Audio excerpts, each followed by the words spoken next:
Hello friends, welcome back. This is lecture number 2 of chemistry. Lecture number 1 में हमने discuss किए थे states of matter, जिसमें हमने डिस्कस किया था about solid state, liquid state and gaseous state. आज जो हम स्टेट डिस्कस करेंगे it will be plasma state. जो ये प्लाज्मा स्टेट ऑफ मैटर है, इसको समझने के लिए कुछ चीज़ों की नॉलेज होना ज़रूरी है। जैसा कि आप देख रहे हो, प्लाज्मा स्टेट में जो पार्टिकल्स होते हैं वो होते हैं in the form of ionised gases. अब ये आयोनाइज्ड गैसेस क्या है, ये चीज़ समझने के लिए हमें कुछ टर्म्स जो है वो सीखनी पड़ेगी। हमें सबसे पहला पता है जो ये मैटर होता है, मैटर स्मॉल पार्टिकल से बना हुआ है। कोई भी मैटर स्मॉल पार्टिकल से बना हुआ है, जिन पार्टिकल्स को हम एटम्स कहते हैं। चलिए जी, ठीक है, यहाँ तक एटम्स। अब जो ये एटम्स हैं, एटम्स के सेंटर में होता है न्यूक्लियस, और इसके आसपास, इसके न्यूक्लियस के अराउंड होते हैं शेल्स, और इन्हीं शेल्स में नेगेटिवली चार्ज इलेक्ट्रॉन्स जो है वो रिवॉल्व करते हैं। सो सेंटर ऑफ न्यूक्लियस में होते हैं प्रोटॉन्स और न्यूट्रॉन्स। जो प्रोटॉन्स होते हैं वो पॉजिटिवली चार्ज होते हैं, जो न्यूट्रॉन्स होते हैं वो न्यूट्रल होते हैं, ना पॉजिटिव ना नेगेटिव। और जो शेल्स में इलेक्ट्रॉन्स हैं वो इलेक्ट्रॉन्स नेगेटिवली चार्ज हैं। अब कोई भी हम एटम देख लेते हैं। जो एटम होता है अंडर नॉर्मल कंडीशन, इसमें जो नंबर ऑफ प्रोटॉन्स होते हैं और नंबर ऑफ इलेक्ट्रॉन्स होते हैं वो इक्वल होते हैं। सो अगर हम किसी एटम की एग्जांपल ले लेते हैं, फॉर एग्जांपल Na, जो कि सोडियम है, ये एक एटम है। इसमें होते हैं 11 इलेक्ट्रॉन और 11 प्रोटॉन। अब जो एटम्स होते हैं, एटम्स में टेंडेंसी होती है या तो ये इलेक्ट्रॉन्स लूज़ करते हैं या तो ये इलेक्ट्रॉन्स गेन करते हैं in order to gain stability. अब ये इलेक्ट्रॉन्स क्यों लूज़ करते हैं, स्टेबिलिटी कैसे आते हैं, उतनी डिटेल में हमें यहाँ पे डिस्कस नहीं करना है। अब जैसे ही हम सोडियम की एग्जांपल ले लेते हैं, पहले इसके पास थे 11 इलेक्ट्रॉन्स यानी कि 11 नेगेटिव चार्ज और 11 प्रोटॉन्स यानी कि 11 पॉजिटिव चार्ज। अब अगर इसने एक इलेक्ट्रॉन लूज़ किया तो इसके पास रह जाएंगे 10 इलेक्ट्रॉन, लेकिन प्रोटॉन्स जो रहेंगे वो रहेंगे 11, यानी कि इसके पास एक प्रोटॉन ज़्यादा है एज़ कम्पेयर टू इलेक्ट्रॉन। तो इस पे जो है एक पॉजिटिव चार्ज आ जाएगा। चार्जड एटम को हम, चाहे उस पर पॉजिटिव चार्ज हो या नेगेटिव चार्ज हो, उसे हम बोलते हैं आयन। अगर ये इलेक्ट्रॉन गेन करेगा तो इस पे नेगेटिव चार्ज आ जाएगा, क्योंकि नेगेटिव चार्ज ज़्यादा आ जाएंगे। अगर ये इलेक्ट्रॉन लूज़ करेगा तो इस पे पॉजिटिव चार्ज आ जाएगा। चाहे इस पे पॉजिटिव चार्ज आए या नेगेटिव चार्ज आए, इसको हम बोलेंगे आयन। अब जो प्लाज्मा स्टेट है, इसमें जो पार्टिकल्स होते हैं वो आयोनाइज्ड गैसेस होते हैं, यानी कि जो भी एटम्स होंगे गैसेस के वो in the form of ions होंगे।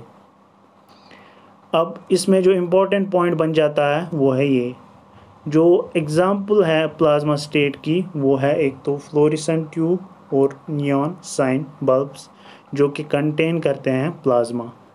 और जो स्टार्स हैं, स्टार्स भी ग्लो करते हैं due to the presence of plasma. उसके बाद एक और स्टेट हम देख लेते हैं जिसे हम बोलते हैं बोस-आइंस्टीन कंडेंसेट। ये 5th स्टेट ऑफ मैटर है। और इसमें हम क्या काम करते हैं, इसमें एक गैस लिया जाता है ऑफ वेरी लो डेंसिटी, यानी कि काफ़ी लाइट गैस हम लेते हैं और उसको हम सुपर कूल करते हैं, बहुत ज़्यादा कूल उसको करते हैं, टेम्परेचर डाउन करते हैं at a very low temperature, इसको हम सुपर कूल करते हैं। और जो स्टेट ऑफ मैटर इस कंडीशन में हमें मिलेगी उसको हम बोलते हैं बोस-आइंस्टीन कंडेंसेट। अब जो चीज़ हमें देखनी है, यहाँ तक हमने 5 स्टेट्स ऑफ मैटर जो है वो अच्छे से सीख ली। अब हमें जो चीज़ देखनी है वो है कि क्या हम एक स्टेट को, फॉर एग्ज़ाम्पल अगर सॉलिड स्टेट है, सॉलिड स्टेट को क्या हम लिक्विड में कन्वर्ट कर सकते हैं? क्या हम लिक्विड स्टेट को गैसियस स्टेट में कन्वर्ट कर सकते हैं? या क्या इसका वाइस वर्सा पॉसिबल है? क्या हम गैसियस स्टेट को लिक्विड में कन्वर्ट कर सकते हैं, लिक्विड स्टेट को सॉलिड स्टेट में कन्वर्ट कर सकते हैं? अब ये चीज़ अगर हम समझेंगे, जो सॉलिड्स होते हैं, सॉलिड्स में पार्टिकल्स जो है क्लोज टू वन अनदर होते हैं क्योंकि उनमें फोर्स ऑफ अट्रैक्शन ज़्यादा होता है। जो लिक्विड्स होते हैं, लिक्विड्स में पार्टिकल्स जो है दूर होते हैं एज़ कम्पेयर टू सॉलिड्स। अगर अब हमें सॉलिड को लिक्विड में कन्वर्ट करना है तो हमें ये जो पार्टिकल्स हैं इनको एक दूसरे से दूर करना पड़ेगा। अगर हम इन पार्टिकल्स को किसी तरह से एक दूसरे से दूर कर पाएंगे तो हम सॉलिड को लिक्विड में कन्वर्ट कर सकते हैं। अगर हम इसका रिवर्स बोलेंगे, अगर हम लिक्विड में पार्टिकल्स को एक दूसरे के क्लोज लाएंगे किसी तरह से तो हम लिक्विड को सॉलिड में कन्वर्ट कर सकते हैं। अब हम देखेंगे ऐसे ही क्या चीज़ें हमें करनी है, कैसे हम एक स्टेट को दूसरी स्टेट में कन्वर्ट कर सकते हैं। सबसे पहले हम देखेंगे कि टेम्परेचर से कैसे हम एक स्टेट को दूसरी स्टेट में कन्वर्ट करेंगे, एक स्टेट ऑफ मैटर को दूसरी स्टेट ऑफ मैटर में। अब फिर से हम सॉलिड की एग्जांपल ले लेते हैं। सॉलिड में जो पार्टिकल्स होते हैं very close to one another. जब ये particles close to one another होंगे तो इनमें फोर्स ऑफ अट्रैक्शन ज़्यादा होगा और ये जो पार्टिकल्स हैं ये मूव करेंगे लेकिन अपनी ही जगह पे, जिसे हमने बोला कि वाइब्रेटरी मोशन। अब हम क्या करेंगे काम, अब हम हीट देंगे इन पार्टिकल्स को। हीट देने से क्या हो जाएगा, इन पार्टिकल्स का टेम्परेचर जो है वो राइज हो जाएगा। जब इन पार्टिकल्स का टेम्परेचर राइज हो जाएगा तो इनकी काइनेटिक एनर्जी जो है वो इंक्रीज़ हो जाएगी। जब इन पार्टिकल्स की काइनेटिक एनर्जी इंक्रीज़ हो जाएगी they will start to move away from each other. जब ये मूव करेंगे away from each other so ये पार्टिकल्स एक दूसरे से दूर हो जाएंगे। तो सॉलिड्स में क्या थे, particles close to one another थे, फोर्स ऑफ अट्रैक्शन स्ट्रॉन्ग था। जैसे ही पार्टिकल्स दूर हुए तो इनमें फोर्स ऑफ अट्रैक्शन कम हुआ, डिस्टेंस बढ़ गई, सो सॉलिड स्टेट जो है वो लिक्विड में कन्वर्ट हो गई।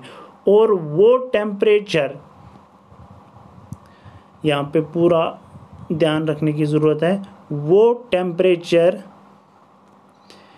जिस पे जो एक सॉलिड स्टेट है वो लिक्विड स्टेट में कन्वर्ट होना स्टार्ट होगी, मगर एट एटमॉस्फेरिक प्रेशर।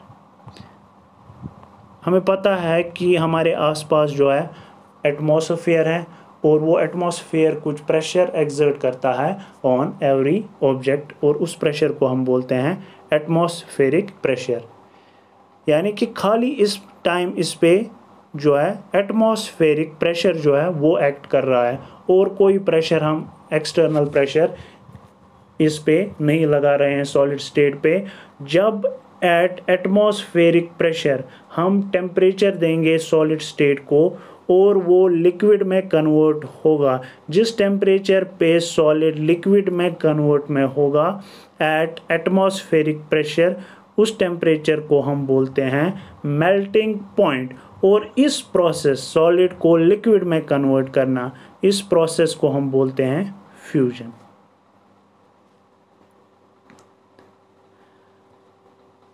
अब अगर हमें लिक्विड स्टेट को कन्वर्ट करना है इनटू सॉलिड स्टेट, अब लिक्विड स्टेट में जो काइनेटिक एनर्जी है पार्टिकल्स की वो ज़्यादा है। अब जब हम इनका टेम्परेचर जो है वो डाउन कर देंगे, ठीक है, अगर हम इन पार्टिकल्स को कूल करेंगे तो ये पार्टिकल्स जो है इनकी काइनेटिक एनर्जी कम हो जाएगी क्योंकि टेम्परेचर कम हो जाएगा। जब इनकी काइनेटिक एनर्जी कम हो जाएगी तो ये एक दूसरे के क्लोज आ जाएंगे क्योंकि अब ये मूव नहीं करेंगे अवे फ्रॉम ईच अदर। जब पार्टिकल्स क्लोज आ जाएंगे टू वन अनदर, जिस टेम्परेचर पे ये लिक्विड स्टेट कन्वर्ट होगी टू सॉलिड स्टेट, उस टेम्परेचर को हम बोलते हैं फ्रीजिंग पॉइंट, मगर एट एटमॉस्फेरिक प्रेशर। और इस प्रोसेस लिक्विड स्टेट को सॉलिड स्टेट में कन्वर्ट करना, इस प्रोसेस को हम बोलते हैं सॉलिडिफिकेशन।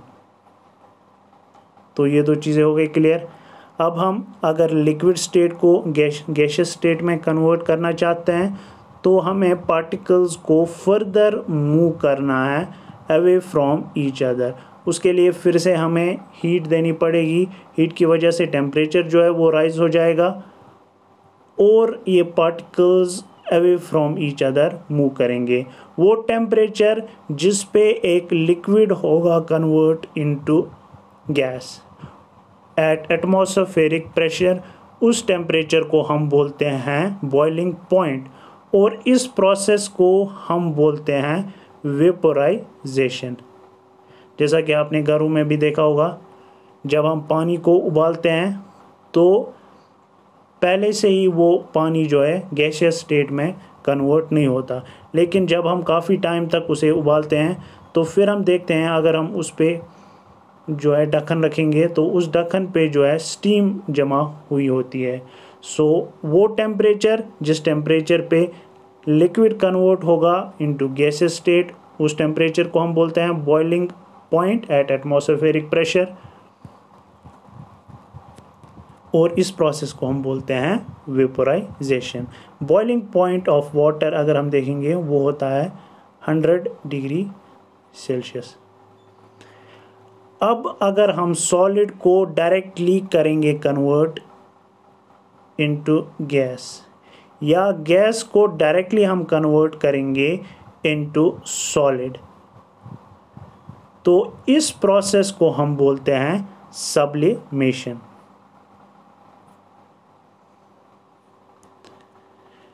अब अगर हम गैसेस को कन्वर्ट करें इनटू लिक्विड स्टेट, अगर हम गैसेस स्टेट को कन्वर्ट करेंगे लिक्विड स्टेट में तो ऑब्वियसली जो हमें टेम्परेचर जो है वो डाउन करना पड़ेगा। जब टेम्परेचर डाउन हो जाएगा तो काइनेटिक एनर्जी कम हो जाएगी। जब काइनेटिक एनर्जी कम हो जाएगी तो पार्टिकल्स एक दूसरे के क्लोज आ जाएंगे।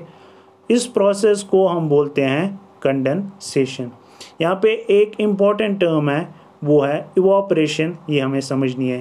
इवापोरेशन क्या है? इवापोरेशन में भी होता है लिक्विड कन्वर्ट इनटू गैस, जैसा कि वेपोराइजेशन में हुआ था, लेकिन ये कन्वर्जन होता है at a temperature below boiling point. हमने देखा था कि बॉइलिंग पॉइंट ऑफ वाटर है 100 डिग्री सेल्सियस।